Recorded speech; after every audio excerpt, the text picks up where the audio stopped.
Okay, guys, I wanted to talk a little bit. I was going to talk about light and using the fog, which I'll show you in just a second. And then another student showed me, I don't know much about fluid effects in here, but he showed me a really quick way to also create another variant of fog. And I thought I'd show that to you as well. I personally still like the base fog, and the reason why I like it is I feel like I have more control over what the light might be doing, because fog tends to be emitted. There's fog that exists in a scene, if that makes sense, but then when the light comes, the light sort of cuts through it and I can control it. But check this out. Ed just showed me this, okay? If we come into a scene here, come on over here, go to Dynamics, click on Dynamics, come on over here to Fluid Effects. After we're on Fluid Effects, we're going to touch that. We're going to say Create a 3D Container. So if you look right now, that's what's going to be created, is this wonderful 3D container. You can't see anything in it right now. We have to come over here and adjust some of the settings. If you don't have any settings, hit Control A when you have the setting, the 3D container selected. That'll bring up the attributes. When the attributes are up, go to Fluid Shape. Scroll right down here past Fluid Shape. Make sure you're at the top of the menu. The first icon up here says Keep Voxel Square. Uncheck that. After that is done, come down into Contents method. Select this and put it onto Gradient. Okay. Now it creates all these particles in here. After the gradient's connected in there, look, you have a constant setting, which means it'll all be the same particles throughout the scene. To create the effect of fog, we need to go in there and tell it what diameter, or excuse me, what axes we want it to be on. So we know X goes this way, horizontal, Y is going to go up and down. Fog tends to be a gradient that tends to gather. I've actually lived in the Bay Area before, and fog can either float up high or float down below. Okay, so that's going to be adjusted to the Y axis. So what I'm going to do now is come over here. I'm going to drop this down to Y. Okay, I'm going to go in here and render really quick. If I go to render right now and my rendering option is not on mental ray, it's not going to work. So if you click up here, you need to select mental ray under your render settings. If you don't have that, you need to come back over. Just to remind you, if we come back to Windows, Setting Preferences, Plugin Manager, Window, Setting Preference, Plugin Manager, we pull that up. You need to make sure that Myo-Tamar is selected on Load and Auto Load. A student had a problem, only had it on loaded, didn't have it on auto load. Hit refresh, hit close, it'll allow you the access to go to mental ray. So if I go to mental ray right now, and if I come in here and I click render, look at what I have. I have a solid white block that's inside my scene. Okay, well, I need to be able to modify that. I can use my transformation tools to scale up this box. Do you see how that works right there? I can increase the size, and I have those little particles inside. Now what I can do is, if I scroll back down here, having the box selected, okay, under the attribute editor, I can come down here and go to density. I open up, or actually content details, and then open up density, and I have a density scale here. If I slide that density scale down a little bit and then hit render, and if I'm inside the box, they're sort of looking at it. Okay, well, it's giving me still bright white. Let me adjust that a little bit more. Let me bring it down a little bit lower there. There, and you see that? I've created a little bit of a haze there inside my scene. So I could even adjust that a little bit more, finesse it a little bit more. This is where you might have to get in and type with numbers. But if I hit render, do you see that? It creates a light haze inside my scene right now. Okay, it's not going to look that great because I don't have any models in there. I don't have any other lights in there. Okay, and also if I go under my render settings, and if I go to quality right now, I'm on really crappy quality. I'm just on a draft. If I were to drop this down to production quality, okay, and I had a model, a set, whatever inside there, okay, and if I were to render it, I could get a nice little gradient feel inside my scene. Now notice this. If my Y gradient is being controlled on the height of my box, I might therefore have to either decrease or increase the height of that box to get it to fit the scene according to the type of white gradient I want to be taking place. So that's one way we can do that. Okay, I'm going to select that right now. I'm going to delete that box. I'm not going to use that. I want to show you the other way with using a base light. What we have to do is we come over to create. We go down to light. I'm going to drop down to spotlight. Okay, usually the spotlight is your only option for doing this. All right, I'm going to rotate my light. With my light selected right now, okay, look at what happens if I come over here and if I hit render really fast. Okay, I have a light coming through there. Do you see that? All right, just a base light shining down. Okay, what I can do if I scroll down when my light is selected in the attribute editor, if I come down here under light effects, I have light fog. Okay, if I touch the back of light fog right now, it creates this blue right there. Do you see that? That blue indication is telling me that is the direction of my light fog that's casting. So here's one problem I've had before on a scene is that I might want to adjust the distance of that object. Okay, I might want the blue to be shorter or longer. We'll talk about that in just a minute. Right now, if I click render, and if I look, I have a fog setting in there. You see that? So now I could come back and I can adjust the light that might adjust any variances in how the fog's working. Okay, let's say I want fog in a scene, but I don't want the light to be hitting the ground. What would happen if I touch the light, I touch the ground real quick like that, and I were to say break light links? Let's see what happens. Fog settings and lights can be very finicky and touchy at times. Okay, so let me come over here. Let me go back under here. Let's go to rendering. I'm going to go under lighting right here. I'm going to say break light links, and then I'm going to hit render. And look at what happened. I still have fog in my scene, but now I don't have that light hitting the ground. That could be a benefit for me because I've taken lights before and put them in certain angles, and I make the angle of the light very wide to get sort of a fog feel, but then you don't see where the light's hitting the ground. It depends on the scene, the situation, the camera points on how I would adjust that. Okay, let's say I want there to be a light effect of it hitting the ground. I'm going to select both objects, come back over here to light and shading. I'm going to say to light links M, well, that's my hotkey M, and then I'm going to say light links, make light link there. Now when I hit render, I'm going to have the light hitting the ground there. Okay, let's talk about the light. We didn't adjust anything on the light. If I click on the light right now, you'll see I have to go find it in the attribute settings there. Since I added on the cone shape, I have to go through the attribute editor, find the spotlight setting separately. Okay, let's do that. There it is, spotlight shape 1. Here's the light setting. Look at it. My intensity is 1. I'm on no decay.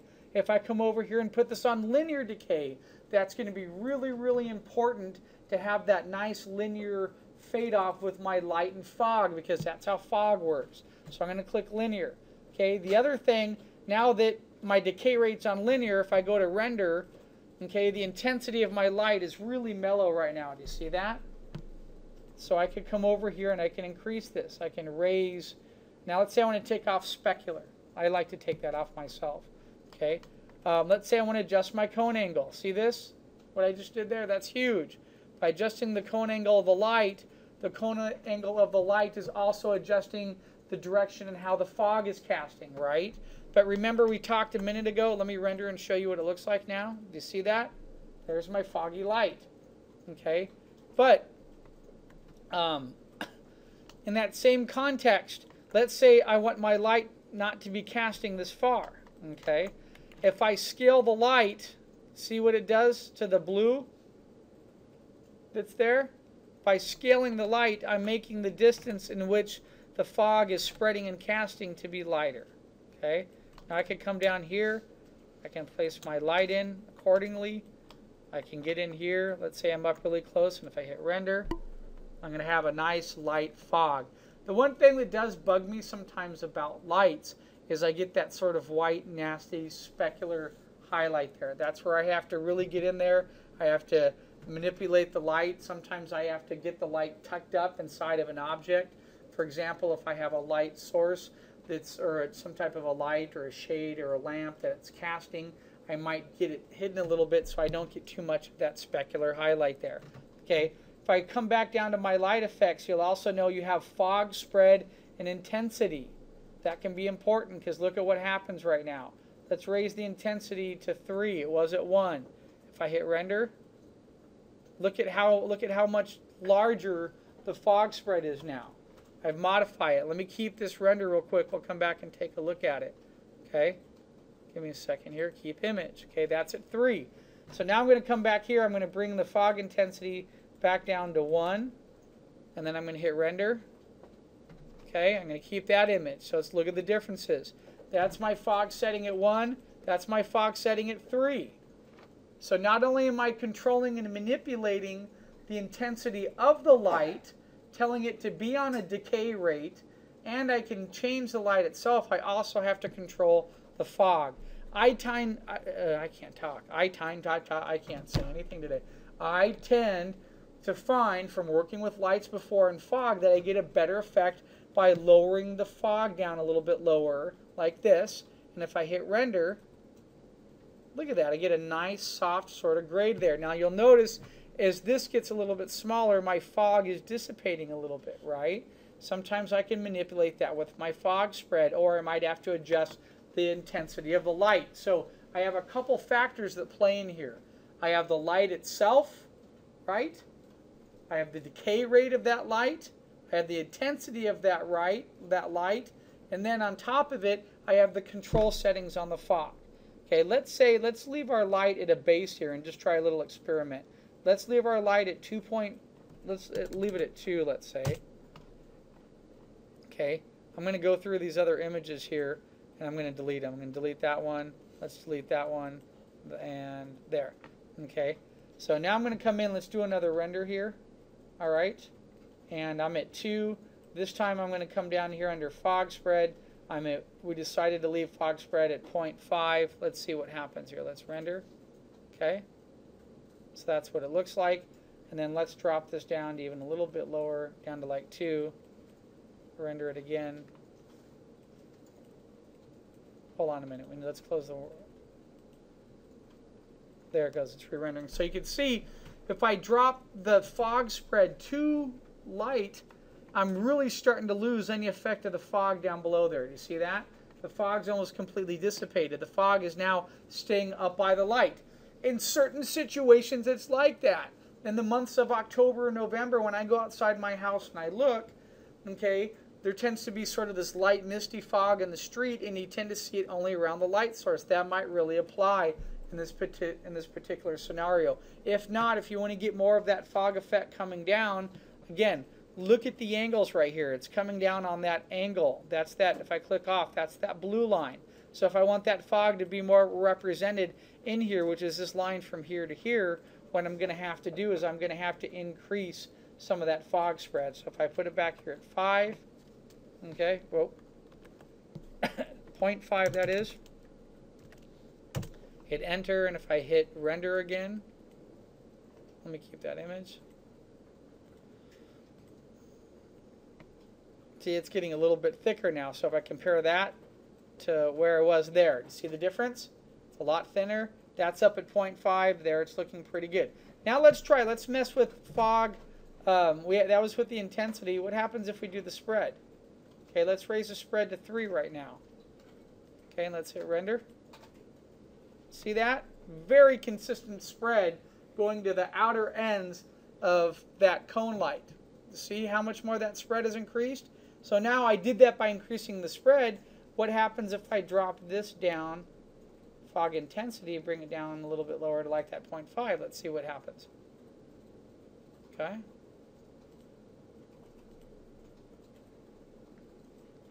All right, you see that? So not only is there the spread setting, the intensity, these are 2 other options that are going to affect the look of that light. Okay. Let's see what happens if I bring this down to 0.5 again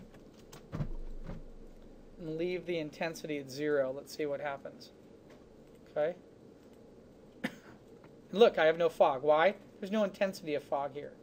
So now if I raise this up, let's raise this up to 1 and look at what happens. Aha. Now I have a little bit of light coming. I have a little bit of fog. Let's try raising. What happens if we raise the spread and keep the intensity lower? Let me put this at 1. Hit render. You see that? Now the fog is spreading a lot more, even though my intensity is a little bit lower. So you have to think about which one's going to work best for you. There, now I put that at 2. Let me hit render. There we go. So look, now I have a lot more fog spreading across. I just doubled it from a 1 to a 2. But in that same context, after I did that, maybe I need to drop the intensity down a little bit. What if I drop the intensity down to 0.5? What would that look like? So I have a little bit of fog, and then it fades off very quickly. So you have sort of like 3 variant factors here that are going to control the fog, the look of the fog, and the spread. You're going to have the light itself. You're going to have the decay rating of the light. Okay. You're going to have the intensity of the light. So that's sort of like number 1 all wrapped up. Number 2, you're going to have the effect of the fog, the light effect itself on fog spread. And then number 3, you're going to have the fog intensity. Okay, so adjusting all of those to fit your scene is going to be important. Look at that. I sort of like that. That's like a, see how the white isn't as bright there? Because I've lowered down part of the intensity, but I have the fog spreading very nice where I get that effect. So remember when I did it, watch what happens if I raise that intensity too high. It's going to get blown out. See how blown out it is? So if you don't want that blown out look of a light, you're going to have to drop that fog intensity, get it down really low, hit render again. There it is. Okay, that's even almost a little bit too light for me. I think I had this at 1 last time. Let's put it back at 1. Say that's pretty cool. I could go even a little bit. Let's go to 0.7 here. 0.7, let's try that. This is where you have to finesse it. Spending there, that's pretty good. I don't have that intensity blowing out. Remember, something about lighting and real light, especially with how light works in color. Light at its purest form in any color is usually white. Okay? So even if you have an orange light is going to transmit usually like in yellow to an orange. It's going to go across part of the color spectrum, the gradient spectrum of light, and then at its purest form it's going to be like a little white dot. So I don't want that white dot to be too much, because if it is, it blows out the setting of the light. So now with that down, I can adjust this light setting in Maya. Let's say I put this at 0.5 right now and render it again. Let's keep this image here and we'll look at the difference. There, so that's where we were, and that's there to there. Do you see the difference? That's just 0.5 to 0.7 right there. Very small. Look at the difference. That sort of looks like that could be a light perhaps in an alleyway. That could be the light on at like a front door that's a little bit dimmer of a light. Okay, but now I could keep adjusting the spread. Let's say I want to keep this. Let's move the spread from 2 to 3 right now, and then hit render again. So and then we'll keep that image here, and we'll take a different look at that. That to that. Excuse me, that to that. So there's not much difference in the spread right there. Do you see that? I'm sliding between them, but there was a difference between the light quality. Let me increase the spread to 5 and see what happens. There. So I had to raise it. A pretty good jump in the spread of the fog to notice a variable difference. So I went from a 3 to a 5, and look at that. It's just really defining the edges a lot more.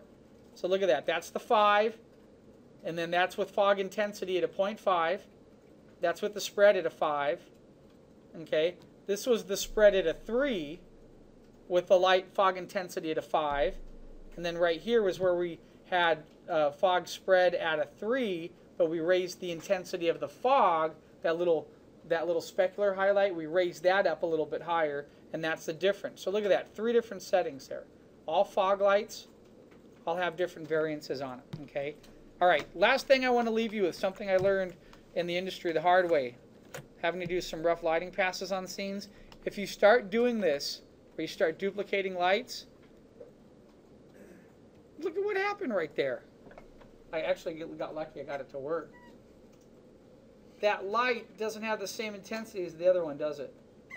But it should. I duplicated it.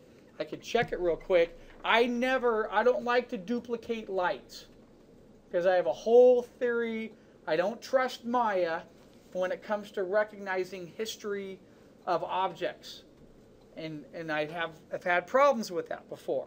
So now I duplicated that. That light doesn't match that light. Maybe this went back to a default light setting.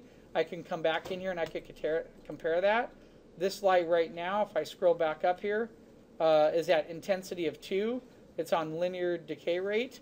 If I come back and touch this light right here, that's on 2 linear decay rate. So something happened there between those two lights. Don't duplicate your lights.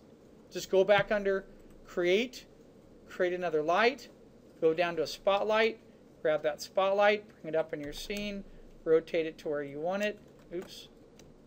Okay. Get it locked in. Let's say you want it right in here. Let's come down, click the little checkerboard there. Let's add on the fog spread. Then we can go in and we can make changes to the attributes of this particular light. If I come down here, look, you can change the color of the light. Whatever you guys want to get into, you can mess with right here. No decay. Let me put this on linear. Let's check what that light was. That light was a 2.0 on linear decay. So I can come back to this light now. I can put this at a 2.0 on linear decay. And then if I hit render, this should be pretty similar. Okay. The one difference is that the penumbra angle right now of this light is not the same as this. So if I touch that light, go under attributes and look down here, excuse me, I said penumbra, I meant to say the cone angle, is at 82.5. This light right here is only at 40. So if I come in here and type in 82.5, now the lights are very similar. The other thing I need to also be considerate of is I adjusted, so look at what happened. I have two lights now that are completely the same, right?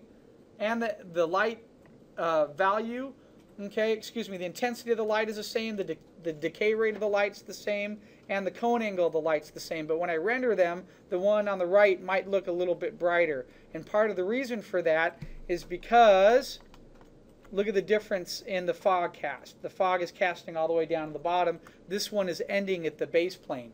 It's ending at the base plane because I adjusted the scale of it. Remember, I showed you how to adjust that. So if I want this one to go smaller, I just have to go to scale, and I'm going to scale the light down, get it rotated exactly to about 90, and now I should have two lights that are going to be pretty identical in terms of their matching. See that? Pretty close. However, though, I haven't adjusted any fog intensity in that one, have I? So this specular highlight here is a lot brighter. That's going to be in a standard default setting for the fog intensity. Let's take a look at that real quick. If I select that light, look at the fog spread, 5.5. I look at this light right here. That's not at 5.5. That's at 1 and 1. So if I put this at 5 and come down here and put this at 0.5, okay, and then hit render, I should have two identical lights right now. Okay? So that's something to think about. There are all those little variables that go on there to adjust it. I have had a scene before with multiple fog lights in it, and then I go to render it, and the lights don't work anymore. And then that's where you just want to play the movie Office Space on your computer. You just want to beat it up with a baseball bat, right? But you can't do that. So sometimes you have to delete the lights, and you have to start over, put the lights back in the scene, get them all dialed in, get all of those 3 key settings involved, and then get it back in the scene. So here's a question that comes up. Well, Phil, if I don't want to do the gradient effect of the fluid effects of light, can't I technically take a light like this, put it up over my whole entire scene, enlarge it so it's casting over my whole entire scene, and then can't I just adjust the cone angle so it's going out all over everything, and then just get inside the light and render? What would it look like? Well, it's going to look like that. Because now I changed the whole look of the light, I have to now go in and adjust the light itself. I have to adjust the fog intensity and the spread. And once I do all that, the answer is yes, you could create that type of effect. That could be out of the scene, you could be up close on something, and you could adjust that. Let me see if I could do this real quick. Let's adjust fog intensity. So look at the difference. I mean, that light is huge now. The intensity of the light. And by the way, so I had a student earlier going, well, I put it to 10 and it's not going higher than 10. Well, that's just the stupid setting that's on there. If I come over here and touch this and put it at 60, you can do that. I can put my light at the power of 60. I've put lights in scenes before that I've had to put it like 300. Oh, look at that. Maybe 60 is a little too bright. You think? Yeah. So now if I lower this down a little bit, bring it down to about 15. Let's try that. Ah, look at that. Different world now. Okay. Now if I come down here, I was getting a lot of glow off that. Maybe I need to adjust the intensity a little bit more. Maybe that fog spread was a little bit too much. So if I adjust it a little bit, yeah, I can start to get this sort of foggy feel, but I'm also now getting fog that's casting, and then I'm getting the light itself hitting the ground. If I want just the fog, and I don't want it to be hitting the ground, I could make a quick modification of that too, with the light links that we talked about a little bit ago. I can touch this key light, I can tell it not to be affecting the ground, plane right here. I could tell it to break links under the light setting there, break links, and now after I did that, I can come back in and render. See that? Now I'm just getting more of a fog effect. Okay, so have fun with it. Let me end the demo right here, and I'll see if I can't render it, and I will link it up to your site today, to the class blog site. Okay, all right, thanks guys.